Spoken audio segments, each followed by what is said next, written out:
Buenas noches con todos y con todas. Bienvenidos, bienvenidas a este programa Rumbo Seguro Propuestas para Salvar Vidas, un espacio dedicado al debate amplio y constructivo sobre la seguridad vial aquí en el Ecuador. Agradecemos la participación de nuestro candidato Jorge Peñafiel, quien nos acompaña hoy justamente para compartir sus propuestas y perspectivas desde el ámbito legislativo con el objeto de contribuir a esta pandemia vial que son los siniestros viales, atropellamientos, muertes por esta causa.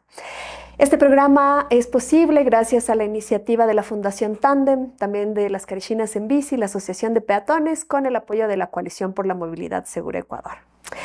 Ahora, contándoles un poquito de cómo va la metodología de esta entrevista, pues durante este espacio contaremos con varios segmentos. Empezaremos presentando brevemente el perfil del candidato, luego unas cifras para contextualizar qué está pasando en el Ecuador sobre siniestralidad vial y después desarrollaremos 2 bloques de preguntas y en el intermedio tendremos unas preguntas distintas, más dinámicas para saber qué saben los candidatos sobre seguridad vial y cerraremos con el compromiso. Entonces, vamos a iniciar con el perfil del candidato de hoy. Jorge Peñafiel es candidato a la Asamblea Nacional por el Movimiento Construye, abogado especialista en tributación y en contratación pública y modernización del Estado. Máster universitario en Derecho Penal Económico, actual legislador por la provincia de Pichincha e integrante de la Comisión Permanente de Protección Integral a Niñas, Niños y Adolescentes. Ha sido gerente y presidente de varias empresas privadas. Ese es el perfil de nuestro candidato y ahora vamos a entrar con algunas cifras para contextualizar este tema. En Ecuador, el número de personas lesionadas incrementó un 4.2% entre el 2019 y el 2024. En el 2019 hubo 17.532 personas lesionadas y en el 2024 fueron 18.302. El exceso de velocidad es el factor que causa más muertes a escala mundial. El límite de velocidad en entornos urbanos es de 50 kilómetros por hora, ya que un peatón atropellado por debajo de ese límite tiene mayores probabilidades de sobrevivir. Los tipos de siniestros viales más comunes en el 2024 fueron, en primer lugar, los choques laterales, en segundo lugar, la pérdida de carril y en tercer lugar, los arrollamientos y atropellamientos. Bueno, vamos a iniciar luego de revisar estas cifras tan dolorosas que, como sabemos, se traducen en vidas que han sido afectadas. Las personas lesionadas incluso tienen a veces discapacidades permanentes o temporales, ¿no? Que se traducen incluso en pérdidas económicas. Muchas gracias nuevamente por estar con nosotros hoy en estas entrevistas. Ahora vamos a iniciar con las preguntas relacionadas a este tema, ¿no? Pensando en las personas que han sido lesionadas por esta causa, desde la Asamblea, ¿cuáles serían las estrategias para poder responder a esta necesidad? Bueno, muy buenas noches con todos. Igualmente, un saludo a todos los amigos de Rumbo Seguro. Estamos aquí precisamente para dar respuestas. Desde la Asamblea Nacional, nosotros planteamos que la fiscalización sea el caballo de batalla verdadero para poder lograr el objetivo que todos queremos, que existan vías sanas y sobre todo conductores responsables, porque esto no es un tema nada más de leyes, sino también de crear política pública que cambie la cultura de la gente. Eso, sumado a un buen control por parte de la autoridad de tránsito y además de una lógica vinculada a las sanciones efectivas, digamos, claras y sobre todo aquellas sanciones que se cumplan, creemos que podemos llegar a tener una muy buena calidad de tránsito y en general la siniestralidad bajarla a los niveles mínimos. Desde la Asamblea Nacional, fiscalizar con objetivos claros a las autoridades correctas y además dar seguimiento a la fiscalización, que eso es algo que definitivamente en el país todavía no se ha realizado. Un tema importante con relación a lo que usted menciona sobre la fiscalización es la emisión del reglamento. Han pasado ya 3 años desde que se debió haber emitido el reglamento y uno de los caminos, pues, es la fiscalización, ¿no? Tal vez usted está de acuerdo con la fiscalización por esta falta de emisión del reglamento. A ver, sí, en principio es coherente y lógico ir por la fiscalización de por qué no se ha llevado a cabo el reglamento. Pero creo que además de hacer eso, que es evidente, es natural, es propio de la fiscalización de los asambleístas, también hay que llevar a cabo un impulso, al menos, o un exhorto al Ejecutivo para que promueva política pública que eduque a nuestros ciudadanos para que nuestros ciudadanos también tengan la participación correcta dentro de este tema. Al final del camino, somos uno solo, un solo país, y la siniestralidad nos corresponde a las dos ramas más importantes del Estado, el ejecutivo y el legislativo. El legislativo haciendo las normas, las leyes correctas, y también y el ejecutivo también aplicando la política pública que debe hacerse.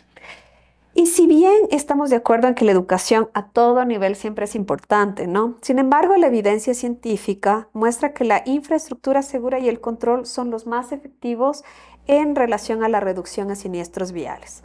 ¿Cuál sería la estrategia desde la Asamblea para que el control de tránsito y la infraestructura segura sean prioridades en la normativa y política pública? Es muy buena tu pregunta. La solución viene de la en respecto de la infraestructura, viene en realizar contratos de obra, que son al final del camino, las vías, la señalización, que sean absolutamente transparentes y además adecuados a los estándares internacionales. Porque los estándares internacionales son los que marcan de alguna manera el camino por donde debemos ir.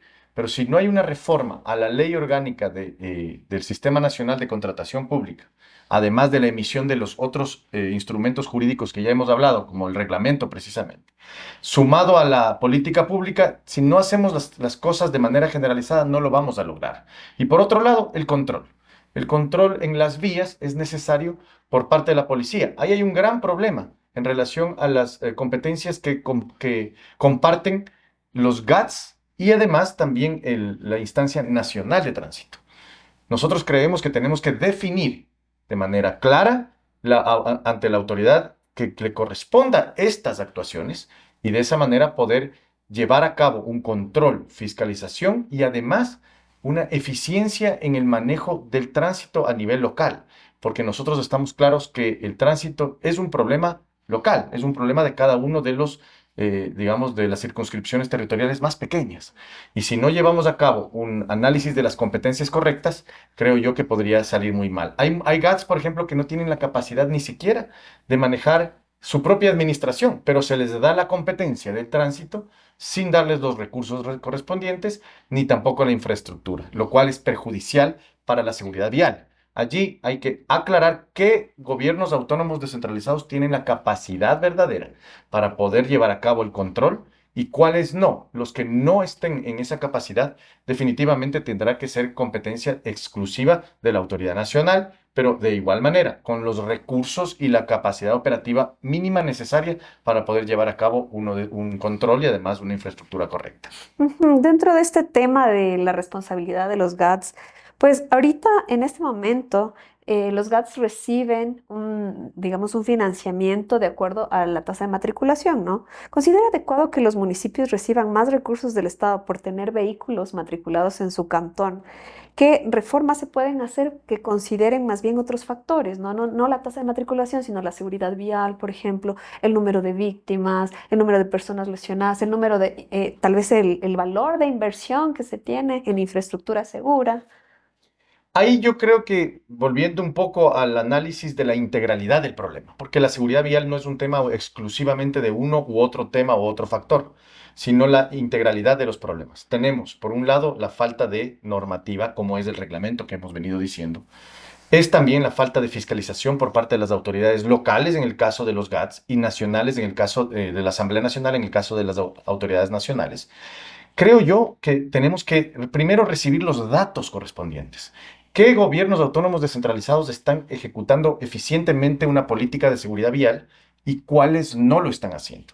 Quienes no lo están haciendo habrá que quitarles la responsabilidad o la competencia para que la autoridad nacional sea la que esté al frente del tema. Y aquellos gobiernos autónomos descentralizados que sí están llevando a cabo un tema de eficiencia en el manejo de este tema, mantenerle la competencia, pero siempre y cuando exista una fiscalización correcta. Es decir, faltan datos. Yo creo que hay que levantar un estudio profundo de la eficiencia en el gasto, de la eficiencia en el resultado, para poder determinar de una manera coherente, de una manera profesional, cuáles cumplen, cuáles no cumplen. Los que no cumplen, pues habrá que retirarles hasta que vayan cumpliendo paulatinamente. Y los que sí cumplen, evidentemente, fiscalizar de una manera técnica y sobre todo profesional para que nuestros ciudadanos sean los que se sientan seguros en las vías? Sí, en principio es la Agencia Nacional de Tránsito la llamada a hacer también este control, ¿no? Pero ahí le planteo desde la Asamblea, desde las funciones de la Asamblea, tal vez cabe una actualización del COTAD o tal vez como hacer más explícitas las funciones del Consejo de A Competencias. ver, yo creo que hay que hacer de todo, sí, hay que hacer definitivamente una evaluación real y una fiscalización correcta a la Autoridad Nacional de Tránsito, una revisión de las competencias, pero esto también va con una política pública. Sin política pública que eduque a nuestros ciudadanos, eh, sin ella no vamos a lograr ningún objetivo. Podremos tener las leyes más perfectas, la normativa más especializada posible. Pero si nuestros ciudadanos no conocen la norma, no conocen que existen sanciones al ingerir licor y manejar o conducir, al ser, digamos, ligeros al manejar, al no tener el cuidado respectivo, al no mantener su vehículo en condiciones óptimas para poder manejar, y los peatones de igual manera con una educación vial cercana a su realidad, con una infraestructura correcta, con una señalización correcta y con un control de parte de la autoridad, créame, si no hacemos todo de una sola, no se van a conseguir resultados. Los resultados vienen en el ejercicio legislativo, desde la normativa, desde la fiscalización, pero también desde la política pública que tiene que generar el Ejecutivo. De acuerdo, de acuerdo. Entonces, con eso me quedo y vamos a hablar entonces de las sanciones en el siguiente bloque. Ahora vamos a ir con las preguntas que son así de elección múltiple para saber cuánto conoce el candidato de hoy que nos visita sobre seguridad vial. Entonces, le voy a pedir que elija del 1 al 21 un número para poder sortear esta pregunta. Qué pena que no me diste el número 25, que es el número que está, pero me voy a tener que ir por el número 11. Ok, vamos con el número 11, que corresponde a una pregunta de selección múltiple. Si un conductor conduce, valga la redundancia, bajo los efectos del alcohol, ¿cuánto whisky tuvo que haber ingerido para ser sancionado con la máxima pena? Ojo, máxima pena de acuerdo a lo que estipula el Código Orgánico Integral Penal. A, un vaso de whisky. B, 5 vasos de whisky. O C, una botella entera. Máximo es una botella entera. Así es, la respuesta es correcta. La sanción máxima para la conducción bajo efectos del alcohol en el Ecuador se aplica a partir de 1,2 gramos de alcohol por litro de sangre, equivalente a una botella de whisky. Podemos retomar este tema en la segunda parte. Otro número, por favor. El número 16. 16.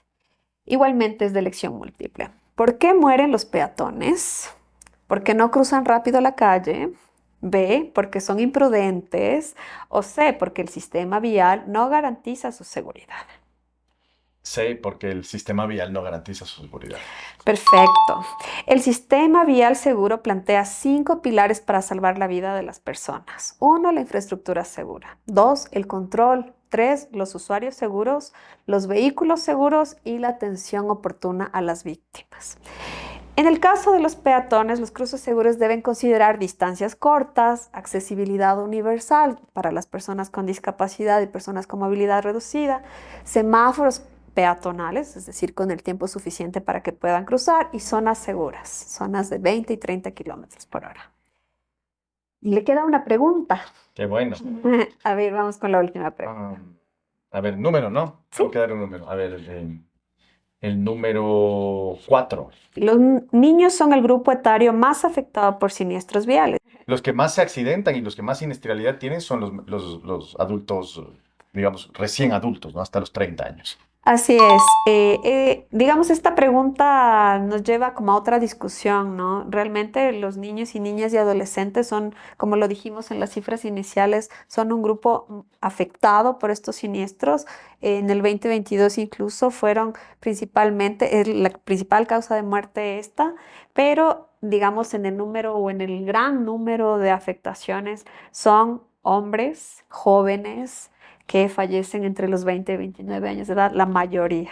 Entonces, Claro como que sí. para cerrar esta pregunta que estuvo un poco ahí.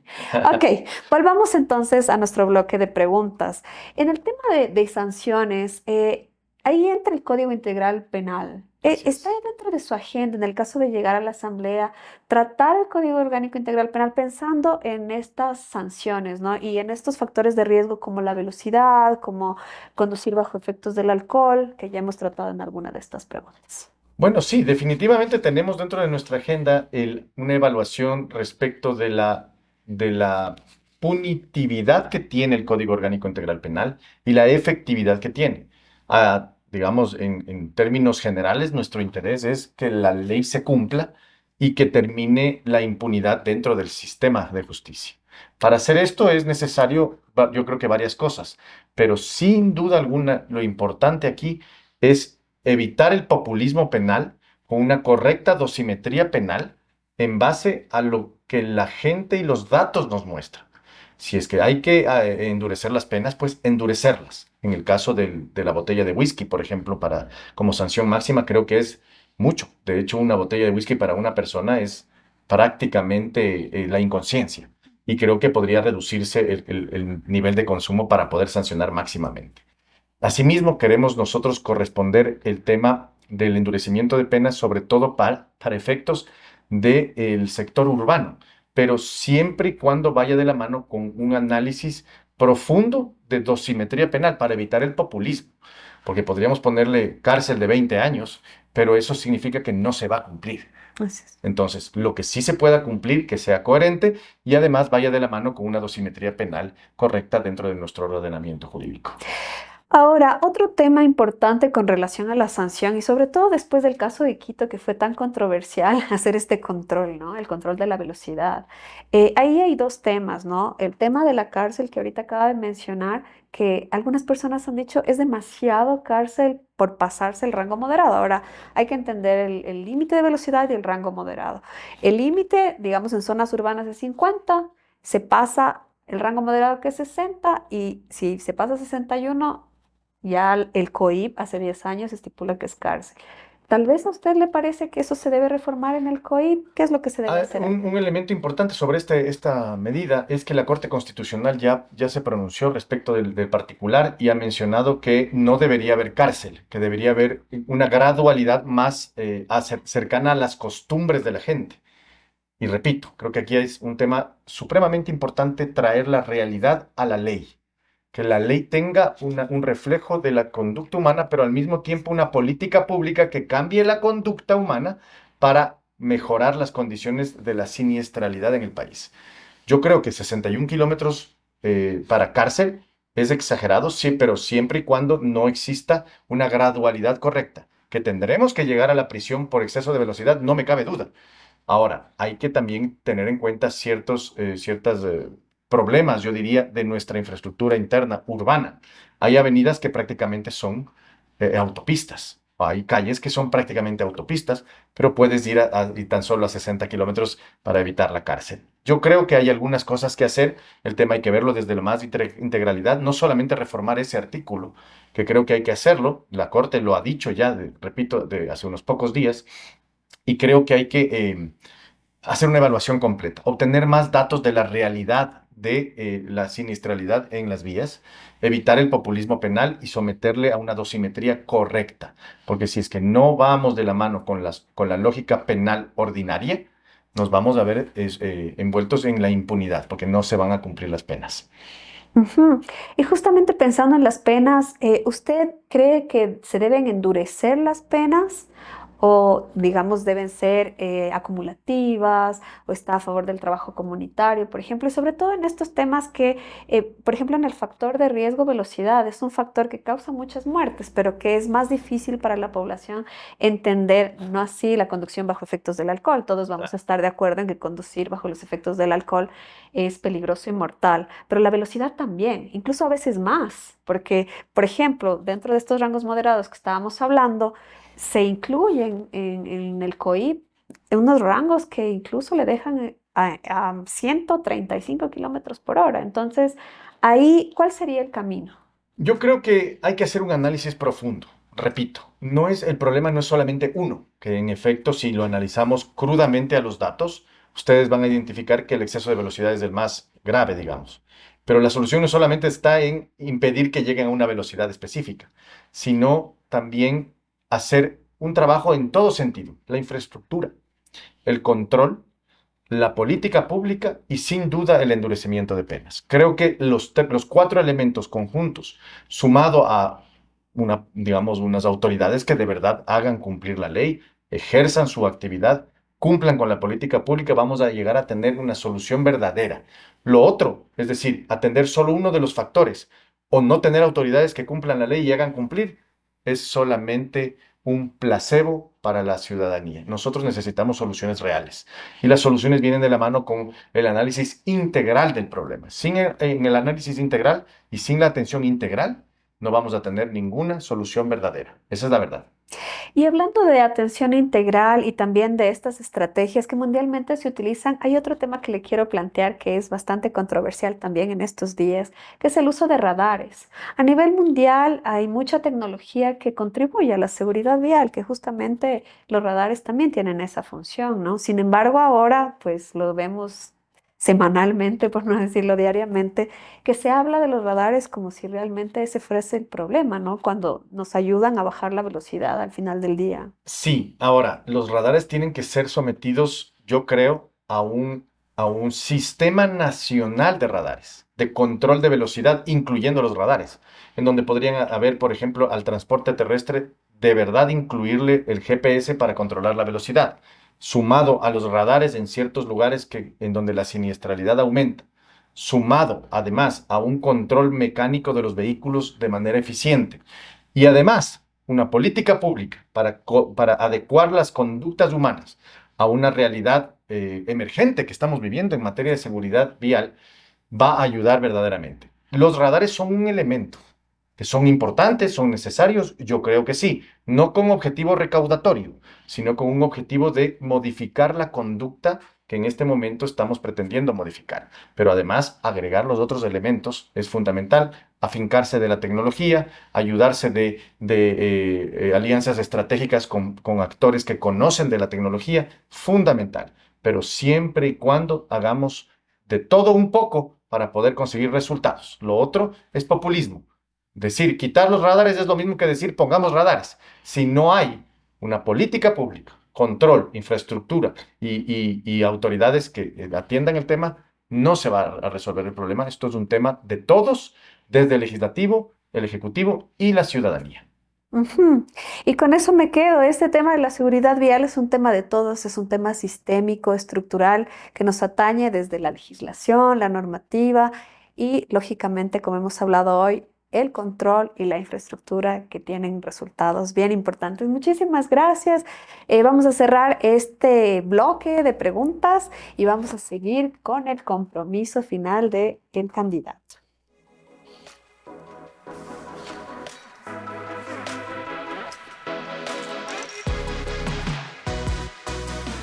Muchas gracias, candidato, por estar aquí, por comprometerse con salvar vidas, por abordar este tema tan importante que es la seguridad vial. Y muchas gracias a todos ustedes quienes han asistido a este programa. Y queremos mencionar, antes de acabar nuestro programa, que hemos invitado a los 17 movimientos y partidos políticos a estar aquí, a presentar sus propuestas, y 10 de esos 17 han dicho que sí, a quienes les agradecemos por haber dicho que sí. Y pues les esperamos en el siguiente programa.